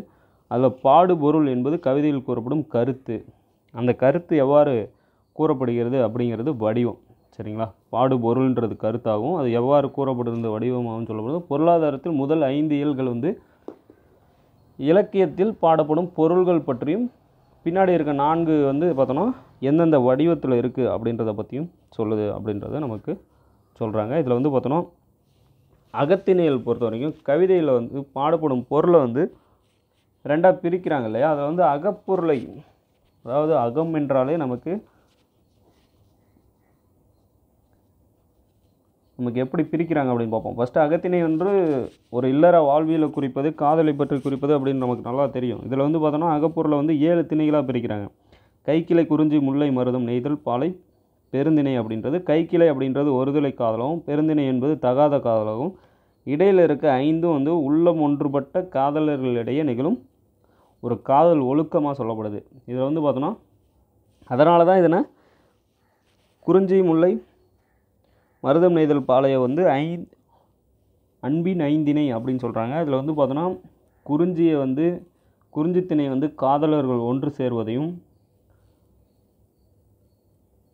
பாலைத்திணையை வந்து பொருள் தேடவோ அரசாங்க வேலையாவோ காதலை விட்டு பிரிந்து போவதை பாலையாகவும், கணவனை பிரிந்த மனைவி பிரிவை பொறுத்து கொண்டு இல்லறம் நடத்துவது வந்து முல்லைத்திணையாகவும், பிரிவை பொறுக்க முடியாமல் நிலைகலங்கி ஏங்குவதை நெய்தல் திணையாகவும், கணவன் மனைவிக்குள் நிகழும் ஊடலை வந்து மருதத்திணையாகவும் சொல்லப்படுது. இதில் வந்து பார்த்தோன்னா அகப்பொருள் இலக்கணத்திற்கு முன்னுரை போல தான் ஒரு அகத்திணை இயல். இந்த இயல் சொன்னோம் இல்லையா முன்னாடி, அகம் புறம்னு சொல்லிட்டு அகத்திணை, இங்கே வந்து அகத்திணை இயல்னு சொல்லிட்டு சொல்லப்படுது. இது வந்து பார்த்தோன்னா ஒரு முன்னுரையாக அமையுது. இதில் வந்து பார்த்தோன்னா காதல் உணர்வுகளை எப்படி சொல்கிறாங்க அப்படின்னா, நிலம், காலம், சுற்றுப்புற சூழல் இதெல்லாம் பின்னணிகளோடு சேர்த்து பாடணும் அப்படின்றத வந்து சொல்லப்படுது. இதில் வந்து கைக்கிளை, பெருந்திணை, பாலத்திணை ஆகிய 3 திணைகளை பற்றிய விளக்கங்கள் எல்லாமே சொல்லப்படுது. இதில் வந்து பார்த்தோன்னா அகப்பொருள் பற்றிய பிற செய்திகள் களவியல், கற்பியல், பொருளியல் அப்படின்ற 3 இதில் பார்க்குறோம். அதே போல் புறத்திணையல் அப்படின்னு பார்த்தோன்னா காதல் அல்லாத பிற பொருட்கள், புறப்பொருட்கள். அதில் பார்த்தோன்னா இதுலேயும் 7 திணைகள் இருக்குது. இந்த 7 திணைகளும் வெச்சி, வஞ்சி, ஊழினை, தும்பை, வாகை, காஞ்சி, பாடான் அப்படின்ற 7 திணைகள். இதில் வந்து பார்த்தோன்னா வெச்சி, வஞ்சி, ஊழினை, தும்பை இந்த 4 திணைகளும் 4 வித போர் முறைகளை குறிப்பிடுது. வெச்சி போர் அப்படின்னா பகையரசர் வந்து ஆணிரைகளை கவர்ந்து, அதாவது பசுக்களை கவர்ந்து கொண்டு வருவதற்காக செய்யப்படும் போர். ஒரு வேந்தன் மற்றொரு வேந்தனுடைய நாட்டை கைப்பற்றுவதற்காக செய்யப்படுவது வஞ்சி போர். பகைவனின் கோட்டை மதிலை முற்றுகையிட்டு அதை கைப்பற்றுவது ஊழினை போர். ஒரு வேந்தன் மற்ற வேந்தர்களை விட தாம் வலியவன் என்பதை நிலைநாட்ட செய்யப்படும் போர் தும்பை போர். இதில் வந்து பார்த்தோன்னா பார்ப்பனர், அரசர், வணிகர், அரசாங்க அதிகாரிகள், அறிஞர்கள், துறவிகள், கலைஞர்கள் முதலியோர் வந்து துறையில் வெற்றி பெறுவதை வந்து பாடுவது வாகை திணையாகவும், வாழ்க்கையின் எல்லா துறைகளிலும் நிலையாமை ஊடுருவி இருப்பதை சுட்டி காட்டுவது காஞ்சி திணையாகவும், பாடலில் வைத்து பாடுவதற்கேற்ற தகுதியும் புகழும் கொண்ட ஒரு ஆண்மகனை பலவாறு புகழ்ந்து பாடுவது வந்து பாடான் திணை அப்படின்னு சொல்லிட்டு இந்த 7 திணைகள் பிரியுது. இதில் வந்து பார்த்தோன்னா இதில் கைக்கிளை, அதாவது களவியல் அப்படின்ற பகுதியை பார்த்தோன்னா, களவியல் அப்படிங்கிறது பார்த்தோன்னா கைக்கிளை முதல் பெருந்திணை வரையிலுள்ள 7 திணைகளை வந்து பிரிக்கப்படுது. இதில் வந்து 7 திணைகள், அது மட்டும் இல்லாமல் 2 கைகோல் அப்படின்னு சொல்லிட்டு 2ஆக பிரிக்கிறாங்க. இதில் வந்து பார்த்தோன்னா ஒன்றும் இல்லைங்க, இதில் முழுமையாக சொல்ல போகணும் அப்படின்னு பார்த்தோன்னா களவியல் கூறப்படும் கருத்து அப்படின்னு பார்த்தோன்னா ஒரு தலைவனும் தலைவியும் தனியாக சந்தித்து ஊடல் கொண்டு காதல் கொண்டு அந்த காதல் எப்படியெல்லாம் கொண்டு சேருகிறது பேசப்படுது அப்படின்றதெல்லாம் சொல்வது தான் வந்து களவியல். அது பெற்றோர்களுக்கு அறியாமலோ ஊரார்களுக்கு அறியாமலோ நடக்கப்படும் ஒரு மறைவான ஒரு செயல். இது மறைமுகமாக இந்த மாதிரி ஒரு தலைவன் வந்து தலைவியை தொடர்ந்து சந்தித்துக்கிட்டு இருக்கான். இதில் வந்து யாரெல்லாம் இருக்காங்க அப்படின்னு பார்த்தோன்னா, ஒரு தலைவன், தலைவி, தோழி, தலைவிக்கு தோழி, தலைவனுக்கு தோழன், இவர்களெல்லாம் இதில் அடங்குவார்கள். ஏன்னா ஊரில் ஒரு இருவரும் சந்திக்கும் போது 2 தோழிகளும் சேர்ந்து, தோழனும் தோழியும் சந்திப்பது ஒரு வழக்கமாக இருந்தது. அதாவது ஊரார் ஏதாவது சொல்லுவாங்க அப்படின்னு சொல்லிட்டு தோழனும் தோழி மூலமாக சில தகவல் கேட்டறிவது வழக்கமாக இருந்திருக்கு. சரிங்களா?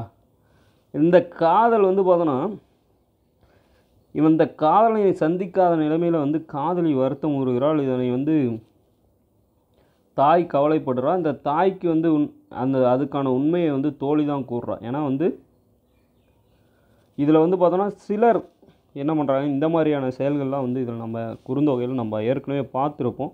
அது மட்டும் இல்லை, காதலன் வந்து பார்த்தோன்னா சான்றோர்கள் பெரியோர்களை வந்து சிலரை வந்து காதலின் வீட்டுக்கு அனுப்பி பெண் கேட்கிறார்கள். பெற்றோர் சம்மதித்தால் திருமணம் நடைபெறுகிறது. சம்மதிக்காவிட்டால் காதலனோட உடன்போக்கு சென்று விடுகிறார். இது வந்து பார்த்தோம்னா களவியலில் கூறப்படும் செய்திகளாகவும், கற்பியலில் ஒருத்தையும் வந்து திருமணம் செய்து கொண்டு அவையில் எப்படி வேணாலும் திருமணம் செய்து கொண்டிருக்கலாம். ஒன்று பெற்றோர் சம்மதத்தோடையோ அல்லது பெற்றோர் சம்மதம் இல்லாமலோ வந்து திருமணம் நடைபெற்றிருக்கலாம். அவர்கள் கூடி எப்படியெல்லாம் வாழ்கிறார்கள், அந்த வாழ்க்கை எத்தகையது, அந்த திருமணச் சடங்கு எப்படி நடக்குது, அந்த பெற்றோர்கள் வந்து எப்படி பெண்ணை வந்து திருமணம் செய்து கொடுக்கிறார்கள், காதலனுடன் ஓடிப்போய் எப்படி திருமணம் செய்து கொண்டால், திருமணச் சடங்குகளை எப்படி செய்கிறாங்க,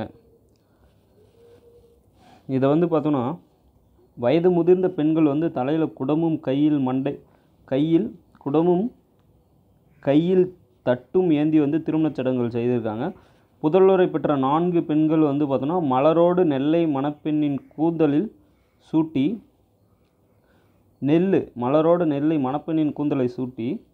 கணவனால் விரும்பப்படும் மனைவியாவாயாக அப்படின்னு சொல்லி வாழ்த்திருக்காங்க. திருமணம் வந்து விடியற் காலையில் சந்திரன் ரோகிணி நட்சத்திரத்தில் கூடியிருக்கும் வேலையில் வந்து நடந்திருக்கு. இதில் வந்து பார்த்தோன்னா இது வந்து அகநானூர் சொல்லுது. சங்க காலத்தில் திருமணம் வந்து பார்ப்பானாலேயோ இல்லை அவன் நடத்தும் ஓமமோ எதுவும் கிடையாது. தாலி கட்டும் சடங்கு கிடையாது. திருமணத்திற்கு பிறகு வந்து பார்த்தோன்னா கணவனும் மனைவி இன்பத்தில் இருக்காங்க. களவு காலத்தில் வந்து தடைகள் அப்போது இல்லை. அப்போ வந்து மனைவி கருவுறா, கணவன் காதலுக்கு இயங்குகிறான். அந்த நேரத்தில் என்ன பண்ணுறான்னா பரத்தை போகிறான். சரிங்களா? பரத்தையிடம் சென்று தன் காதலை தீர்த்துக்கிறான். வசதி இருப்பவங்க கூட இன்னொரு பெண்ணை வந்து காம கிளத்தியாக வச்சுக்கொள்கிறான். 2வது திருமணம் செய்து கொள்வதும் வழக்கமாக இருந்திருக்கு. இதனால் கணவன் மனைவியினரிடையே சண்டை ஏற்படுது. கணவன் பணிந்து போய் மனைவியிடம் ஊடலை தீர்க்கிறான். இந்த மாதிரி இல்லை அப்படின்னா உயர்கல்விக்காகவும் போர் செய்வதற்காகவும் பொருள் தேடுவதற்காகவும் சுற்றுலா செல்வதற்காகவும் கணவன் மனைவியை பிரிந்து செல்வதும் உண்டு. எந்த நிலையில் மனைவி வீட்டில் இருந்து கொண்டு இல்லை, இந்த நிலையிலும் மனைவி வீட்டில் தான் இருக்கா, எங்கேயும் போகலை. இதை நம்ம சிலப்பதிகாரத்தில் கண்ணகியின் வடிவமாக பார்த்துருக்கோம். சரிங்களா? இதெல்லாம் கூறுவது நமக்கு கற்பியல்.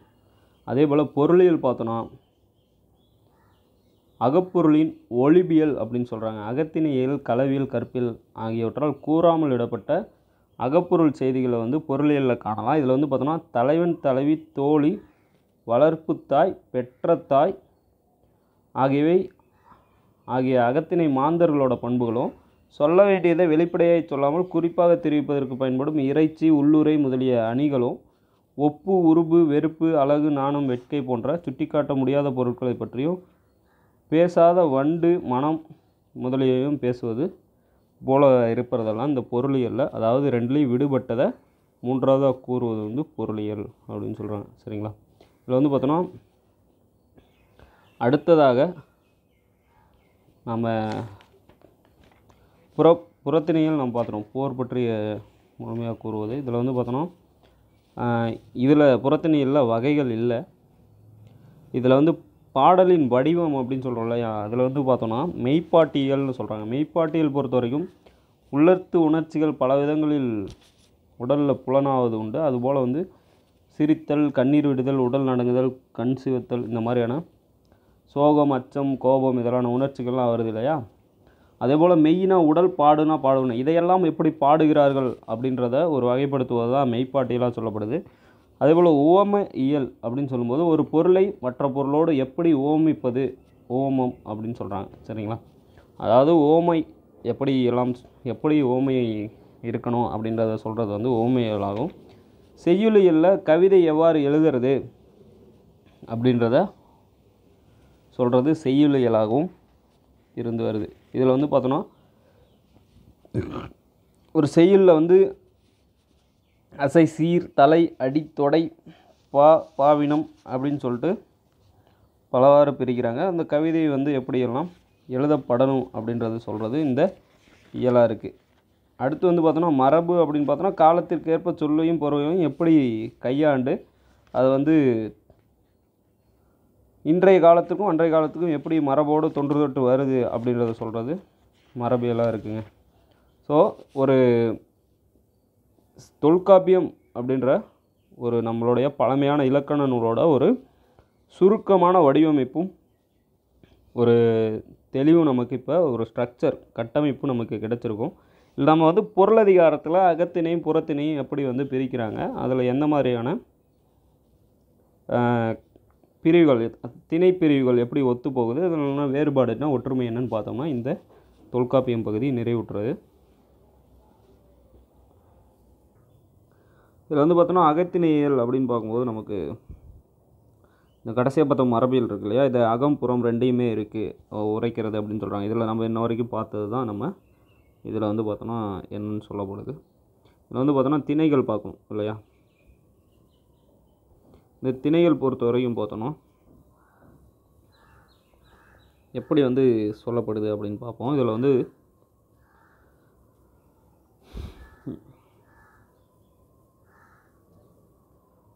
அகத்திணை கோட்பாடுகள் ஏற்கனவே 7 திணைகள் சொல்லப்படுது அப்படின்னு நம்ம ஏற்கனவே பார்த்துருந்தோம். கைக்கிளை முதலாக பெருந்திணை இருவாய் வந்து முதற்பட கிளந்த எழுதினை, அதாவது களவும் கற்பும், இதெல்லாம் நம்ம ஏற்கனவே இதில் பார்த்தது தான். இதில் வந்து பார்த்தோன்னா நம்ம இன்னும் சொல்லப்பட வேண்டியது அப்படின்னு பார்த்தோன்னா களவும் கற்பும், அகத்திணை பற்றிய வாழ்வியல் கூறுகளை வந்து களவு கற்புன்னு சொல்கிறோம். இது வந்து அறத்தோடு நிற்றல் என்ன, கற்புக்கு அறமாக வந்து ஆக்கம் அருஞ்செயல் அறத்தொரு நிற்றல் அப்படின்னு சொல்கிறோம். இதில் வந்து பார்த்தோன்னா அகத்திணை மாந்தர்கள் யாருன்னு பார்த்தோம். முப்பொருள்கள் என்னென்ன அப்படின்னு பார்த்தோன்னா தலைவன் தலை உணர்வுகளையும் வந்து பேச்சுக்களையும் வந்து நிகழும் இடம், காலம், பின்னணி, இதெல்லாம் வந்து பார்த்தோன்னா இதெல்லாம் சொல்கிறது வந்து 3 பொருளை சொல்கிறாங்க. இதில் வந்து பார்த்தோன்னா முதற்பொருள், கருப்பொருள், உரிப்பொருள் அப்படின்னு சொல்கிறோம். நிலம், பொழுது, 5 வகை நிலங்கள், பழக்கவழக்கம், பறவைகள். நம்ம ஒரு டேபிள் இருக்கும் இல்லையா, அந்த டேபிள் நான் காட்டுறேன். அது பெயர் சுட்டுவது. அதே போல் அகத்திணையில் வந்து முழுக்க எந்த மன்னர்களுடைய பெயரும் சுட்டுவதில்லை, அது ஒரு வழக்கமாக இருக்குது. சரிங்களா. பாடல் அமைப்புகள் பார்த்தோன்னா ஒவ்வொரு பாட்டும் ஒரு சிறுகதையின் கருத்து போலவே ஒரு கூற்று நாடகம் போல் அமைப்பில் தான் இருக்குது. இலக்கிய நோக்கம் பார்த்தோன்னா கருப்பொருளை கொண்டு கூறப்படும் அகத்திணை கோட்பாடு உள்ளுரை இறைச்சி அப்படின்னு சொல்கிறோம்.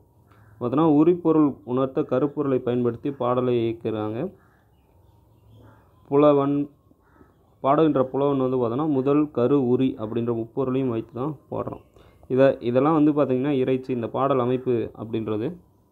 இது வந்து புறத்திணைகள் அப்படின்ற பார்த்தோன்னா புறத்திணையை பொறுத்த வரைக்கும் திணை அப்படின்னா ஒழுக்கம். இது வந்து நம்ம ஏற்கனவே என்ன பார்த்துருக்கோம்னா புறத்திணைகள் மேலே கூறந்து தொல்பேர் அகத்திணை மருங்கின் அருள்தப உணர்ந்தோர் புறத்திணை இலக்கணம் திரிபட கிளப்பின் அப்படின்னு சொல்லி தொடங்குறாரு. அகத்திணை இலக்கணத்தை நன்கு அறிந்தவர்கள் தான் புறத்திணை இலக்கணத்தை தெளிவுபட பகுத்துரைக்க இயலும் அப்படின்னு சொல்லி சொல்கிறாரு. அகத்திணைகளின் இலக்கணத்தை உணர்ந்தவர்க்கன்றி பிறர்க்கு அவற்றை புறத்தாகிய புறத்திணை ஒழுகலார்களும் அவன் துறைகளாகியும் செயல்களும் விளக்க முடியாது அப்படின்னு சொல்கிறாங்க. ஸோ அதனால் புறத்திணை காட்டும் தெளிவால் வந்து இதை நம்ம தெரிஞ்சுக்கிறோம். இதில் வந்து பார்த்தோன்னா எதோட பொருந்தக்கூடியது அப்படின்னு சொல்லலாம் அப்படின்னு பார்த்தோன்னா வந்து பார்த்தோன்னா வெச்சிக்கு குறிஞ்சியும், வஞ்சியது முல்லையது புறனே, ஊழினைக்கு மருதமும், தும்பைக்கு நெய்தலும், வாகைக்கு பாலையும், காஞ்சிக்கு பெருந்தினையும், பாடானுக்கு கைக்கிளையும் வந்து நமக்கு என்ன சொல்லப்படுது? புறத்திணைக்கும் அகத்திணைக்குமான ஒரு ஒற்றுமையை சொல்லப்படுது. இதில் வந்து அகத்திணை 5 திணைகளாகி குறிஞ்சி, முல்லை, மருதம், நெய்தல், பாலை திணைகள் வந்து அகத்திற்கும் புறத்திற்கும் களமாக அமையும் சூழலை வந்து சொல்கிறாங்க. இதில் வந்து பார்த்தோன்னா வெச்சி வந்து இந்த கம்பாரிசன் நமக்கு ரொம்ப முக்கியம். இந்த 2 திணைகளும் நம்ம தனித்தனியாக பார்க்க போகிறோம் இல்லையா. வெச்சி வந்து புறத்திணைகளில் வந்து முதலாவதாக அமைது வெச்சி. அதாவது ஏற்கனவே பார்த்த மாதிரி தான், போர்கள் வந்து ஆணிரை கணர்ந்து ஆணிரை கவர்ந்து வந்து தம் நாட்டிற்கு பாதுகாத்தல் அப்படின்னு சொல்லி ஒரு பொருள் சொல்கிறாங்க. இதில் வந்து புணர்தல் நிமித்தம் அப்படின்ற குறிஞ்சி வந்து உரிப்பொருளாக இருக்குது. இது களவின் கண் நிகழ்வது, அதனால் ஆணிரையை வந்து கொண்டு வருதலால் குறிஞ்சியின் புறத்திணையாக இது அமையுது அப்படின்னு சொல்லி சொல்கிறாங்க. வெச்சித்திணையின் இன்றியமை போர் துவக்கும் ஒழுக்க வகைகள் அனைத்தும் வெச்சித்திணையில் குறிக்கப்பட்டிருக்கு. போர் முறையின் பொது இயல்புகள் வந்து குறிக்கப்பட்டிருக்கு. அதே போல் ஆணிரைக்காரர்கள் என்ற மறவரை நிறை காவலர் மீட்க முயல்வதும் அவரோடு நிறை கொள்வோர் போரிடுவதும் வந்து நமக்கு வந்து ஆணிரைக்காரர்களின் நிகழ்ச்சிகளாக சொல்லப்படுது. அடுத்து வந்து பார்த்தோன்னா வஞ்சி. முல்லை எனும் அகத்திணை புறனாக அமைவது வஞ்சித்திணை அப்படின்னு சொல்கிறோம். இதில் வந்து பார்த்தோன்னா எஞ்சா மண்ணசை வேந்தனை வேந்தன் அஞ்சுகு தலையை சென்று அடல் கொண்டது. மண் மீது கொண்ட விருப்பத்தின் பேரில் வந்து நீங்காத மன்னனை அச்சம் கொள்ளுமாறு சென்று போர் புரிதல் வந்து இதுவாக சொல்லப்படுது. இது வந்து முல்லைத்திணைக்குரிய புறத்திணையாக வந்து வஞ்சித்திணை கூறப்படுது. முல்லையின் உரிப்பொருள் இருத்தல் நிமித்தமும். இதில் வந்து பார்த்தோம்னா முல்லையின் தலைவன் வந்து புரளிட்டும் வினைமேற் செல்லல், வஞ்சியில் வந்து பகைமேற் செல்லும். இங்கே வந்து முல்லையில் வந்து வினைமேற் சொல்கிறான், இங்கே பகைமேற் சொல்கிறான். முல்லை தலைவன் வந்து தலைவியை பிரிதல் மனையறம். இங்கே வந்து போருக்கு போகிறான். சரிங்களா, எல்லாத்துலேயும் ஒன்று தான் சொல்லப்படுது. ஊழினை பொறுத்த வரைக்கும் பகைவர் அரணை முற்றுகையிட்டு மதிலை முற்றுகையிட்டு எதிர்த்து போரிடுவதுன்னு சொல்லி பார்த்தோம். ஊழினை திணையின் இலக்கணம் அப்படின்னு சொல்லணும்னா முழு முதல் அரணும் முற்றிலும் கோடலும் அணைநெறி மரபிற்றாகும் என்ப அப்படின்னு. ஊழினை எனும் இப்புறத்தினை மருதம் என்னும் அகத்திணைக்கு புறனாக அமைதுன்னு சொல்கிறாங்க. மருதம் அப்படின்ற அகத்திணை. ஏன்னா மருதத்திற்கும் ஊழினருக்கும் மதிலையுடைய ஊர்கள் தான் நிலைக்களம் அப்படின்னு சொல்கிறாங்க. புலத்தலும் ஊடலும் மருத ஒழுக்கம். ஊழினின் ஊரின்கண் உள்ள அரணில் வந்து படைகள் தமிழ் மாறுபட்டு இகழுதல் அமைவதால் மருதத்திற்கு ஊழினை புறனாகிறது. அதாவது போரின் கடுமையை விளக்கும் புறப்பாடல்களில் அரண் குறித்த கருத்துக்கள் தவறாது இடம்பெற்றமையால் இது துறை அமைந்த பாடல்களும் மீண்டும் மீண்டும் குறிக்கப்படுது. அதனால் வந்து இதை வந்து தனித்த வகைமை சான்று இல்லாமல் போயின அப்படின்னு சொல்லலாம். துன்பை பார்த்தோன்னா நெய்தல் எனும் அகத்திணைக்கு புறனாக அமைவது தும்பை திணை. மைந்து பொருளாக வந்து வேந்தனை சென்று தலையளிக்கும் சிறப்பிரன்ப அப்படின்றாங்க. அதாவது வலிமையை மதித்து போரிட வந்த வேந்தனை எதிர்த்து நின்று போர் செய்யும் சிறப்பினை உடையது இந்த இது. அதே போல் நெய்தல் எனும் அகத்திணைக்கு புறனாக ஏன் தும்பை அமையுது அப்படின்னு பார்த்தோன்னா இரங்கல் நிமித்தமும். நெய்தலோட உரிப்பொருளான இரங்கல் நிமித்தமும் தலைவியர் வந்து இரங்கல் ஓய கார்காலத்தை மீளுதல் போல தும்பை திணையில் வந்து போர் ஓய்தல் வந்து கார்காலத்தாதாலும் நெய்தல் திணையின் ஆர்ப்பு அழைப்பு இரங்கல் இவை தும்பை திணையின் போர்க்கால நிகழ்வுகளில் அமைவதாலும் நெய்தலுக்கு புறனாக தும்பை அமைதுன்னு சொல்கிறாங்க. அதாவது நெய்தல் உரிப்பொருளான இரங்கல் நிமித்தம் புலம்புகிட்டு இருக்கா தலைவி வந்து அதே போல் எதுக்கு கார்காலத்தில் இன்னும் தலைவன் வரலையே அப்படின்னு சொல்லிட்டு மீண்டுட்டு இருப்போம். அதே போல் போர் ஓய்த கார்காலத்தில் வந்து நெய்தல் திணையை வந்து போர் ஓய்ந்தால் மீண்டு வருவாங்க இல்லையா, அதை வந்து சொல்கிறதுக்கான இந்த ஒரு திணையாக இது அமையுது. அதே போல் வெச்சி வஞ்சி ஊழினை ஆகிய திணைகளில் வந்து பொறுவோர் எதிர்ப்போர் அப்படின்ற 2 பிரிவு நிலைகள் இருந்திருக்கு. இவர் பிரிவு நிலையிலும் பார்த்தோன்னா துன்பை திணையில் மாற்றம் பெற்று போர் நிகழ்த்துவதற்குரிய பொதுவான போர் முறைகளை விளக்குது அப்படின்னு சொல்கிறாங்க. மரப்பண்புகளான வளர்ச்சி பெறுது. போர் முறையில் வந்து விளக்கமாக தொடங்கப்பட்ட புறத்திணை இலக்கிய கூறுகள் வந்து பார்த்தோன்னா போர் பண்பின் விளக்கமாக துன்பை திணையில் வந்து அடிப்படையாக கூறுது அப்படின்னு சொல்கிறாங்க. வாகை பார்த்தோன்னா பாலை எனும் அகத்திணைக்கு புறனாக வாகை திணை அமையுது. வாகை திணையின் இலக்கணத்தை வந்து தொல்காப்பியர் எப்படி சொல்கிறாருன்னா தாவில் கொள்கை தத்தம் குற்ற பாகுபட மிகுதி படுத்தல் என்பது. அதாவது குற்றமற்ற கோட்பாட்டளவில் மக்கள் வரவருவார் துறையில் பிறரோடன் உறழ்ந்து மேம்பட்ட வெற்றி பெறுதல் வாகை அப்படின்னு சொல்கிறாங்க. இது வந்து ஏன் பாலைத்திணைக்கு பிறனாக வாகை அமைது அப்படின்னு பார்த்தோன்னா பாலைத்திணை அறக்காதலை வளர்த்து மீட்டும் இன்பத்தை மிகுவிப்பது போல வாகை மறக்காதல் வளர்த்து வெற்றி இன்பம் விளைவிக்குது. பாலைத்திணை நிலம் வரையறையின்றி யாண்டும் நிகழ்வதைப் போல வாகையும் நிலம் வரையறை இன்றி யாண்டும் நிகழும். அதாவது புறத்திணையின் போக்கில் அறத்தின் பார்படுத்தும் திருப்பு முனையாக வாகைத்திணை திகழ்கிறது. அதாவது ரெண்டுக்குமே நிலம் வரையறை பெருசாக இல்லை. அதே போல் அதை கடந்தும் இந்த விஷயம் நிகழுது. அப்படிங்கும்போது இதை நம்ம ஒற்றுமையாக சொல்கிறாங்க. காஞ்சி வந்து பார்த்தோன்னா பெருந்திணை என்னும் அகத்திணை புறனாக அமைவது காஞ்சி திணை. அகத்திணைக்கு புறனாக அமைவது காஞ்சி திணை. ஏன் அப்படின்னு பார்த்தோன்னா, முறை சிறவாத பலதுறை ஆயினும் நிலையற்ற உலகியலை தழுவியது காஞ்சி திணை. முறை சிறவாத பலதுறை ஒப்பற்ற மறுமை இன்பத்து பல வழியானும் நிலையற்ற உலகியலை இகழும் முறைமையினை உடையது காஞ்சி. அதே போல் பெருந்திணைக்கு புறனாக காஞ்சி திணை அமைவது ஏன்னு பார்த்தோன்னா, ஒன்றும் இல்லைங்க, நிலையற்ற உலகியலை வந்து காஞ்சி திணை தான் சொல்லுதுன்னு நம்ம ஏற்கனவே பார்த்தோம். அதில் வந்து பார்த்தோன்னா ஐம்பொறி அவிக்கும் மனதிடத்தின்பம் ஐம்பொறி அவிக்கும் மனதிடமின்றி இன்பம் மட்டுமே விளைந்து செய்யும் காம வகை பெருந்திணை. அதாவது ஐம்பொறியெல்லாம் அடக்கலாம் இல்லாமல் இன்பத்தை மட்டுமே பெரும் பயனாக எண்ணி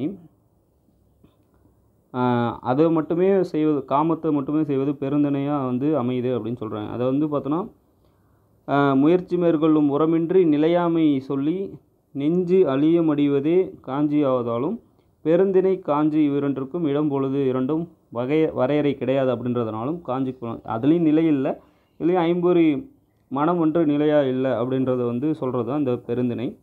அதே போல் பாடான் திணை வந்து கைக்கிளைக்கு திணைக்கு புறனாக அமைவது பாடான் திணைன்னு சொல்கிறோம். இதனை வந்து தொல்காப்பியர் அமரர்கண் முடிவு மறுவகையாயினும் புரைதீர் காமம் புள்ளிய வகையாயினும் ஒன்றன் பகுதி ஒன்றும் என்ப அப்படின்னு உரைக்கிறார். இதில் வந்து கைக்கிளை அப்படின்னா ஒருதலை காமம் நம்ம ஏற்கனவே சொல்லியிருந்தோம். இதில் வந்து பார்த்தோன்னா பாடான் திணை எதனால் சொல்லப்படுது அப்படின்னு பார்த்தோன்னா, கொடிநிலை கந்தளி வள்ளி புலவாற்றுப்படை புகழ்தல் பரவல் எனும் 6 கடவுள் புகழ்ச்சி அன்றி பாட்டுடை தலைவனை சார்த்தி வருதலும் என்னும் இவ்விரு வகையாயினும் ஒருவனை புகழ்தலால் இது பாடான் திணை அப்படின்னு சொல்கிறாங்க. இதில் எந்த நிலையாயினும் ஒருத்தனை புகழ்வதை பாடான் திணைன்னு நம்ம சொல்லியிருக்கோம் ஏற்கனவே. அதே போல் கைக்கிளை அப்படின்றதும் புறத்திணைக்கு இதுவும் அமைது. எப்படின்னு பார்த்தோன்னா, கைக்கிளை வந்து காதர் சிறப்பு ஒருவருக்கு, அதாவது ஒருதலை காதல் நம்ம சொல்லுவோம் ஆவது போல் பாடான் சிறப்பும் வந்து பொதுவாக இல்லாமல் ஒருவருக்கே வந்து ஒருவனை பற்றி பாடுறதுக்காக வர்றதுனால இதனுடைய ஒற்றுமை வந்து கூறப்படுது அப்படின்றது சொல்கிறாங்க. இன்னும் இந்த தொல்காப்பியத்தில் சொல்லப்படுற இலக்கிய வகைகள் அப்படின்னு பார்த்தோன்னா, உரைநடை உரையினான நொடியோடு புணர்ந்த பசி, அதாவது திணை வகைகள் இதோட முடிஞ்சதுங்க. அதுக்கப்புறம் இலக்கிய வகைகள் அப்படின்னா, நொடியோடு புணர்ந்த பிசியினாயின ஏது நுதலிய முதுமொழி ஆயின மறைமொழி கிளந்த மந்திரத்தான கூற்று இடை வைத்த குறிப்பினான இப்படின்னு சொல்லிட்டு இலக்கிய வகைகளை சுற்றார். இதில் வந்து பார்த்தோன்னா, நூல் அப்படின்னா நுட்பமான செய்யுள் வடிவம், உரைனா செய்யுள் அல்லாத எளிமையான வரி வடிவம், பிசினா விடுகதை, முதுமொழினா பழமொழி, மந்திரம்னா மறைமொழி, குறிப்பினா பிறரை சபிக்கும் தீங்குமொழி அப்படின்னு சொல்லிட்டு நூல்களுக்கு வந்து வகை கொடுக்குறாரு. இதில் நூல் செய்யுள் வந்து பார்த்தோன்னா சூத்திரம், ஓத்து, படலம், பிண்டம் அப்படின்னு சொல்லிட்டு வகைப்படுத்துகிறாரு. சூத்திரம் அப்படின்னா தெளிவாக தெரியும், வெளிப்படையாக தெரிகிறது. ஓத்து அப்படின்றது ஓரினம் மணிகளில் ஒத்த ஒரு அழகை கோர்ப்பது போல இது. படலம் அப்படின்றது ஒத்த பொருள்கள் இல்லாமல் பல்வேறு கருத்துக்கள் சேர்ந்தது. பிண்டம்ங்கிறது சூத்திரம், ஓத்து, படலம் அப்படிங்கிற 3 வகையிலும் கொண்ட ஒரு நூல் வந்து பிண்டம் அப்படின்னு சொல்கிறோம். உரைநடை பற்றி தொல்காப்பியர் காலத்தில் இருந்து சொல்லியிருக்காரு. சொல்லப்பட்ட உரை 4 வகைன்னு சொல்லியிருக்காரு. பாட்டிடை வைத்த குறிப்பினாலும், பாவின்று எழுந்த கிளவியினாலும், பொருள் மரபில்லா பொய்மொழியாலும், பொருளோடு புணர்ந்த நகைமொழியாலும், உரைவகை நடையே 4 மொழிப அப்படின்னு சொல்லியிருக்காரு. இதில் வந்து பாட்டினிடையே வைத்து குழப்ப, அதாவது செயலிடையே கலந்து வரும் உரைநடை, பாவின்று எழுந்த கிளைநடை. இது வந்து பாட்டு செய்யுளில் வந்து செய்யுள் அல்லாத பா ஆன நூற்பா அப்படின்னு சொல்கிறாங்க. அதாவது பாவின் இன்று நூற்பாவில் இருந்து, அதாவது இருவகை பொருள் தந்து நிற்கின்றது இலக்கிய வகைக்கு உரிய செய்யுள் வடிவம் அல்லாத நூற்பா வடிவம் அப்படின்னு சொல்கிறாங்க. அதாவது பொருள் மரபில்லா பொய்மொழி அப்படின்னு 3ஆவதாக சொல்லுது இல்லையா. இது வந்து பார்த்தோன்னா 4 வகை உறுதி பொருட்களை சொல்லாமல் உண்மை நிகழ்வு இல்லாமல் பொய்யாக கற்பனையாக படைத்தும் கூறலாம். கற்பனை கதை, கட்டுக்கதை, சிறுகதை இலக்கியமெல்லாம் சொல்லப்படுது. பொருளோடு புணர்ந்த நகைமொழின்னா நகைமொழி, நகைச்சுவை கதை, வேடிக்கை கதை. பொருளோடு புணர்ந்த நகைமொழின்னா நகைச்சுவை மிக்க ஒரு நீதி கதையை சொல்கிறது. ஸோ இதில் வந்து பார்த்தோன்னா பாவில் இருந்து சொல்லுதல், பாவி நின்று கிளந்த கிளவி அல்லது பாவி நின்று பாவ மூலமாக எழுந்த ஒரு செய்யுளை சொல்கிறது. பிசினா நொடியோடு புணர்ந்த பிசி, விடுகதை எப்படி இருக்குது, ஞாபகமும் பிசியும் அப்படின்னு சொல்லிட்டு விளக்குறாங்க. இது வந்து பார்த்தோன்னா ஒப்போடு கூடிய உண்மை, தோன்றுவது கலந்த உண்மைன்னு ரெண்டாக பிரியுது. இதில் மறைமுகமாக தோன்றுவது ஒன்றும் இல்லைங்க, எப்படிலாம் வந்து ஒப்புமை எப்படி இருக்குது அப்படின்றதான். பூசணி கொடியின் பூவும் காயும் பிசி கூறுவதில் எடுத்துக்கொள்ளப்பட்ட பொருட்கள் வந்து பூ வந்து கிண்ணம் போல் இருக்குது, காய் வந்து கெடாரம் போல் இருக்குது அப்படின்னு சொல்கிறோம். தோன்றுவது கிளந்துன்னா மறைமுகமாக தோன்றுவது. முதுமொழி பொறுத்த வரைக்கும் பருத்தி புடவையை காய்த்தது போல அப்படின்ற ஒவ்வொன்று பயன் விளைந்து நிற்கிது. அதுலேயே மக்கள் வாழ்வியல் வழியில் வந்து முதுமொழிகள் திரண்டு உருவாகுது அப்படின்னு சொல்கிறாங்க. நுண்மை, சுருக்கம், மொழிமை, மென்மை அப்படின்றதெல்லாம் சொல்லப்படுது. சரிங்களா. இதில் என்ன பார்த்தோன்னா மந்திரம்னா மறைவாக வச்சு சொல்கிறது. அண்டம் உருளை, ஆகாயம் உருளை, சங்கு உருளை, சக்கரம் உருளை, இந்த மாதிரி நாட்டுப்புற பாடலாம் இருக்குது. குறிப்பு அப்படின்னா வெளிப்படையாக இல்லாமல் ஒரு குறிப்பாக உணருது, நம்ம குறியீடு சொல்கிறோம், அந்த மாதிரி குறிப்பு வந்து ஒரு மறைமுகமாக சொல்கிறது. சரிங்களா. ஸோ இந்த மாதிரி வந்து தொல்காப்பியம் வந்து அகத்திணை புறத்திணைகளை கடந்து இந்த மாதிரி இலக்கிய வகைகளும் சுட்டுது அப்படின்னு சொல்கிறான். அதே போல் அகத்திணையியல் 7 இதை நம்ம பார்த்தோம் இல்லையா, குறிஞ்சி, முல்லை, மருதம், இதையெல்லாம் இந்த குறிஞ்சி, முல்லை, மருதம் திணைகள் வந்து பார்த்தோன்னா இந்த 7 திணைகள் உடையது, எதற்கு ஆப்போசிட்டு, இந்த மாதிரிலாம் படிச்சுட்டு இதனுடைய ஒழுகாறுகளை நம்ம எழுதினோம்னாலே நமக்கு சிறப்பாக இருக்கும். இதில் வந்து பார்த்தோன்னா கற்பு, மேன்மை, அகத்திணை வகைப்பாட்டில் வன்மை, மென்மை, இதெல்லாம் வந்து குறிப்பாக எடுத்துக்கங்க. களவு, கற்புக்கான குறிப்புலாம் எடுத்துக்கோங்க. இதில் இன்னும் சொல்லப்போனால் களவொழுக்கத்தில் வெறியாட்டுத்துறை, பொறுவயர் பிரிவு, இதெல்லாம் நம்ம அந்தந்த இடத்துல பார்த்துட்டோம். இதில் மடலேறுதல் வரைக்கும் நம்ம எப்படி இருக்குது அப்படின்றது. இதை இந்த அளவுக்கு டீட்டெயிலாக எழுதணும்னா நமக்கு தேவையான அளவு எடுத்துக்கிட்டால் போதும். இதில் நம்ம இந்த அளவுக்கு எழுத வேண்டும் அப்படின்ற அவசியமெல்லாம் இல்லை. காதல் வாழ்க்கை, இதில் வந்து நம்ம வந்து முழுமையாக வந்து தொல்காப்பியத்தில் இருக்க அகத்திணை புறத்திணைகள் பார்த்துட்டோம், அதனுடைய வடிவமைப்பும் பார்த்துட்டோம். இதில் நீங்கள் மாந்தர்களுடைய இயல்புகள், தலைவன் தலைவியோட இயல்புகள், இதெல்லாம் நீங்கள் இதற்கு மேலே பார்த்துக்கணும். ஒரு தொல்காப்பியம் இந்த அளவுக்கு விரிவாக நம்ம பார்த்துருக்கோம், அதனுடைய கட்டமைப்பு முழுமையாக பார்த்துருக்கோம். நம்ம வந்து அடுத்ததாக வந்து சங்க இலக்கியம் போகும்போது இதனுடைய தெளிவு இன்னும் விரிவுபடும். அடுத்த வகுப்பில் சந்திப்போம். நன்றி.